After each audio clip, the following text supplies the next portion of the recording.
Yo, what is going on, everyone in the XRP community? Hope you guys are having yourselves a fantastic day today. As usual, make sure do destroy that like button down below. Helps out the channel immensely. Do hit that subscribe button. We are closing in on 80K subscribers, maybe 100K subs end of year. I do not have a high school diploma. That's a true fact. But I would like to have a little YouTube 100K subs plaque to hang up on my wall.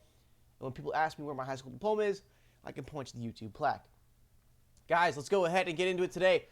Got some news for you guys, and oh my God, we got some bad stuff going on in the world financially. Lehman Brothers 2.0, I don't know. Guys, let's go ahead and get into it, but before we talk about the overall bad economic stuff, because we're interested in it. You know, as XRP holders, the champions of the new age digital asset level playing field to bridge the whole world together, we are interested in financial collapse because it kind of helps push our message forward that, hey, you can't trust strictly just government currency to move money across borders. You got to have a nice, liquid, efficient, reliable, quick middle digital asset to bridge the whole world together to ensure sustainability. Again, because like I know there's XRP YouTubers, and there's some that kind of focus less on news and more on like, hey, this is what's going on like bad with the financial world, because we're interested in that, because that bad financial stuff, it kind of helps in our minds push the message forward of, okay, well, yeah, you see, look at this happen with fiat currency, look at this happening with government. Then you go, hey, Ripple XRP, you don't get any of that, right? All right, XRP charts. I do not want to give any technical analysis today. I have been talking with the same freaking chart for like a week straight. Anyways, the last candle has a day and 6 hours left. We are forecasting this on the channel. Maybe this or this or this or this, something. It's going to pop up again. Anyways, yesterday, some weird stuff happened. XRP volume all-time high, question mark. $26 billion, someone preparing for a pump. And you can see the volume skyrocketed to 550% up in the last 24 hours. However, Moon Lambo comes in and Jungle Link as well says, I think false data is being pulled from an exchange. Live Coin Watch and CoinMarketCap just calculate automatically whatever data is fed to them. Correct. It was just under 3 billion. So, nonetheless, hey, I know the little, price glitches, volume glitches, we're kind of interested in that because maybe there's some major test going on and they try to, kind of sweep it under the rug like, oh, it's just a little glitch, guys, don't worry. I don't know. Hey, that's just a little conspiracy theorist in me, but it was just nice to see XRP at a $26 billion volume, which is still, like, not even close to what Tether does on a freaking daily basis. Or actually pretty close. I'm used to seeing Tether at, like, 50 to 80 billion, but lower recently because of the tide turning on cryptocurrency prices aside from XRP. Okay. So, all of financial Twitter is kind of raving about this. There is a closed board meeting, which people are calling an emergency meeting, on October 3rd, 2022, which is the day my freaking Amazon payment is due. Good reminder. Advanced notice of a meeting under expedited procedures. It is anticipated that the closed meeting of the Board of Governors of the Federal Reserve System at 11:30 a.m. on Monday, October 3rd, 2022, will be held under expedited procedures, which I think is a fancy way of saying emergency, as set forth in Section 261B7 of the board's rules regarding public observation of meetings at the board's offices at 20th and C Streets. By video conference call. The following items of the official board business are tentatively scheduled to be considered at that meeting. Review and determination by the Board of Governors of the advance and discount rates to be charged by Federal Reserve banks. And then, what's weird that's coming out today, credible source, and again, this is a, verified reporter on Twitter, not, BitBoy or anything. Credible sources tells me a major international investment bank is on the brink. It says, please tell me which investment bank so I can short it. Check this out. The collapse in Credit Suisse's share price is of great concern from $14.90 in February 2021 to $3.90. Currently, markets are saying it's insolvent and probably bust. This is going on all over on financial Twitter right now, everyone is talking about Credit Suisse is potentially completely insolvent and going bust. This is all over financial Twitter. I know I just showed you 2 tweets from a reporter and then a head of research for Gold Money, who I think that's Peter Schiff's company, it sounds like. Yeah, and then look. Now on Twitter, Lehman is trending. See? You go over here. I trust that you are not confusing our day-to-day stock price performance with the strong capital base and liquidity position of the bank. Credit Suisse CEO, September 30th, 2022. Our capital position at the moment is strong. Lehman Brothers CFO, September 8th, 2008. Credit Suisse's CDS spreads at 14-year highs. Not going to pretend like I know exactly what this means, but it seems like when it's going fucking way up to that peak there, it looks like that's kind of the same thing that happened in 2008. So everyone is speculating that Credit Suisse is under some hot freaking fire. U.S. pension funds could face their own Lehman moment. Something very Lehman Brothers-y about this statement. Credit Suisse has a strong capital base and liquidity. CEO memo. Rumors going around that Credit Suisse might collapse like Lehman Brothers. An event like that might be favorable for the cryptocurrency industry. Not sure why exactly that would be favorable. Now, is there any way we could tie Credit Suisse to Ripple and XRP? Yeah, we actually could. August 8th, 2016, Credit Suisse solving the problems of cross-border payments. Credit Suisse Group is the latest global bank to agree that cross-border payments are ready for distributed financial tech. And a new 135-page report, Credit Suisse offers blah, blah, blah, blah, blah. A shared ledger system creates significant opportunity for cost cutting in a number of areas where current processes are slow, cumbersome, and highly frictional. These areas include the processing of trades and securities, trade finance, and also in payments, particularly cross-border payments/transactions. Credit Suisse cites Ripple as an example tech for banks to cut costs and increase revenues in payments. So, not saying like, Credit Suisse is Ripple's like greatest, biggest partnership, but there is a little connection there if you guys are interested. And then another interesting thing just came out, guys. Check this out. Did we just get another early press release on accident? This is from CoinSpeaker. I apologize, guys.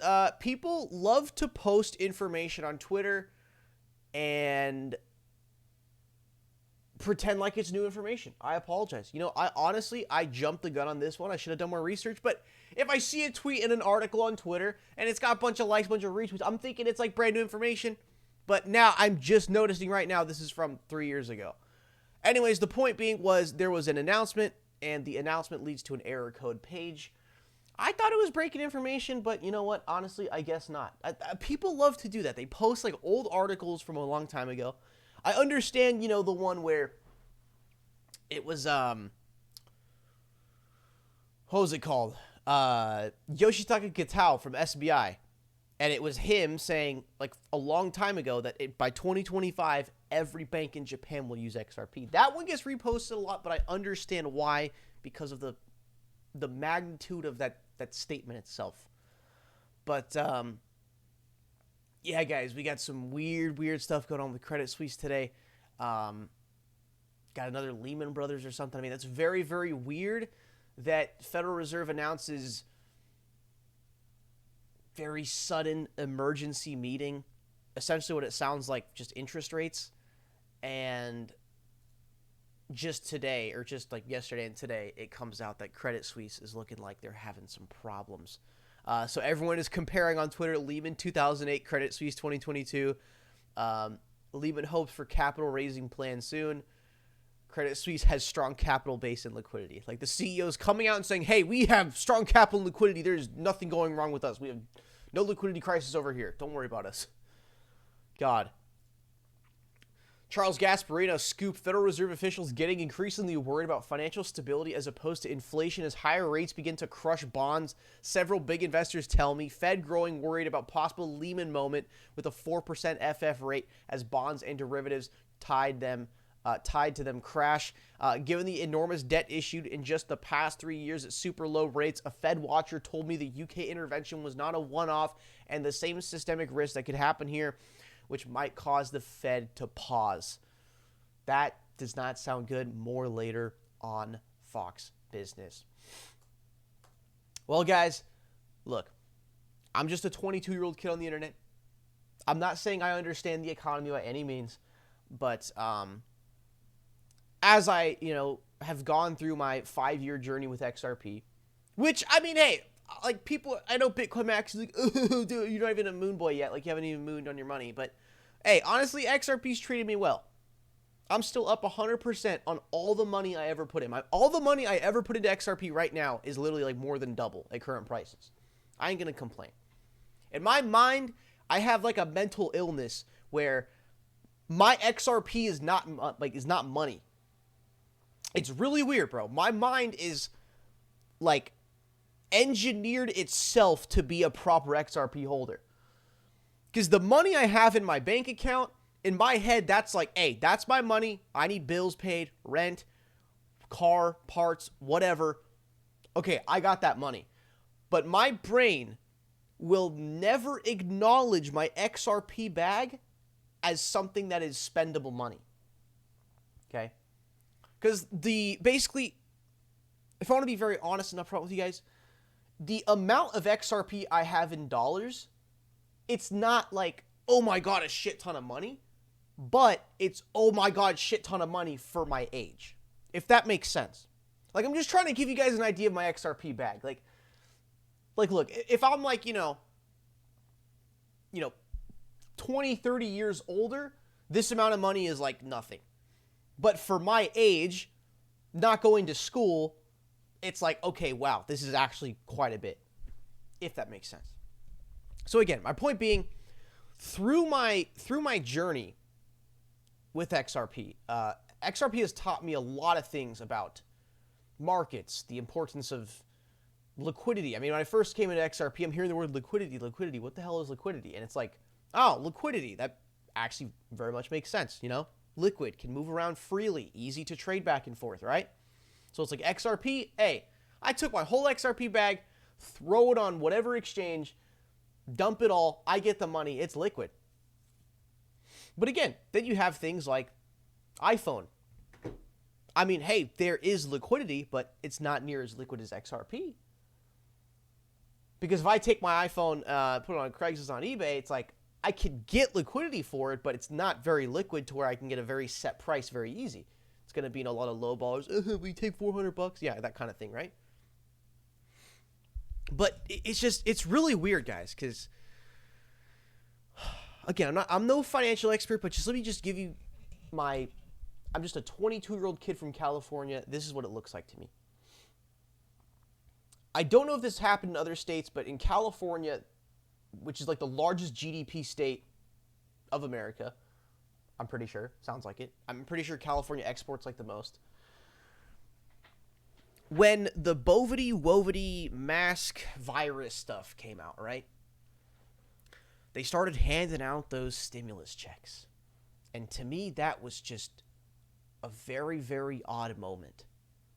Because it's like, yeah, you know what? Did I just get $1,200 in the mail? Yeah. But as I had that check and I open up my banking app to deposit the check through my phone, I have this weird empty feeling inside of, this isn't $1,200 I worked for. I didn't do anything for this. I'm just existing and collecting this out of thin air. This isn't real value. This is just being handed to me and to everybody freaking else in the country. This is where the economy got weird, man. All these people getting all this money, and it doesn't stop with the stimulus checks, by the way. And one thing I learned from Peter Schiff, because I had, about in 2018, I really had like a precious metals phase. I had 100 grams of gold I bought, a little palm Suisse, and I sold it, like a year later for like 25% profit. Same with the silver bars I got. So when I had my little gold phase, I actually watched a lot of Peter Schiff. Now, I know Peter Schiff, when it comes to crypto, he's just very annoying and can tend to piss you off with his ignorance because he's just so, like, in love with gold. He's, like, married to gold as an investment. But although Peter Schiff goes AWOL when he talks about cryptocurrency, I do think Peter Schiff is a very smart man in the economy. Not with crypto, but I gotta admit, Peter Schiff, when it comes to economic stuff, if you listen to him talk, he knows things about the economy. There was a protest going on at Wall Street, and it was this Occupy Wall Street protest. And Peter Schiff had a guy that he paid to hold a sign next to him saying, "I am the 1%, let's talk." And the guy obliterated every single protester that was there. And one thing that really stuck with me with Peter Schiff was the problem with all this stimulus checks and all this unemployment relief, disaster, whatever relief. I mean, I knew people in California that still had jobs and they're freaking collecting. California, it got insane, man. They were handing out $3,500 a month to pretty much anybody in California for like 2 years, bro. 2 years. I knew a friend that knew somebody that was literally not even 18 years old, and they were still collecting $3,500 a month from California. And the big picture of all of this is what stuck with me with Peter Schiff. What always stuck with me is how the hell can you have all this spending, but they're not producing? All this spending, but you're not producing. To receive currency, you gotta produce something to the global economic machine to receive your portion of currency. But you got all these people sitting around in California, probably smoking weed, not doing anything all day, and they're spending, but they're not producing anything. And that's just with the stimulus checks. That's with the government handouts. We're not even talking about like the debt crisis here of people going out and spending money they don't have. You got all of these people all across America living paycheck to paycheck, spending all this money they don't have, not producing enough to like match what they're spending. And then to top it all off, you got, God, it just blew my mind how much money was given away to people without like any verification of like, hey, do you have a job? Okay, did you lose your job? When did you lose your job? Did COVID really affect your job? Dude, to this day, I go to McDonald's and the lobby's closed because of an unemployment crisis. Do you know what the McDonald's is doing near me to try to get more employees? The McDonald's near me now has a big banner outside saying, hey, come work for us, work today, get paid tomorrow. So they're trying to attract, the instant gratification like TikTok users, TikTok kids of like, oh, okay, well, I work today, get paid tomorrow, I don't have to wait 2 weeks. I mean, still to this freaking day, man, the government handing out thousands a month to everybody, which made people not work. Because, dude, like, do you guys remember when we were at, like, the creme de la creme of, like, stimulus checks and government handouts? Do you guys remember all this employment crisis happening? Like, you go to Taco Bell, lobby's closed, drive-through only. Go to McDonald's, hey, we're closed for the day, we're understaffed. The implications of people spending and not producing has brought us to where we are today. And thank you guys for coming to my TED Talk. Hope you guys like that one. Again, I don't know everything about the economy, but I know enough to like point out that, hey, you can't just have everybody magically just spending as if they're making 5 figures a month and they're not producing anything. That's where you create a bad point in the economy. And then now we're coming into the bottom end of the debt cycle where now everyone's got all their debt, all their spending. Then they raise interest rates. No one's borrowing anymore. And then now all of a sudden, all these businesses, all the food places and delivery trucks and blah, blah, blah. Every business in the world got used to this certain standard of spending. And now that's just going to stop. And that, my friends, is when a single gear in the economic machine fucking cracks in half. And then all of a sudden it's a rippling effect. Get it? Rippling effect. All right, guys, that's going to be it for the video today. I'll see you guys in the next one.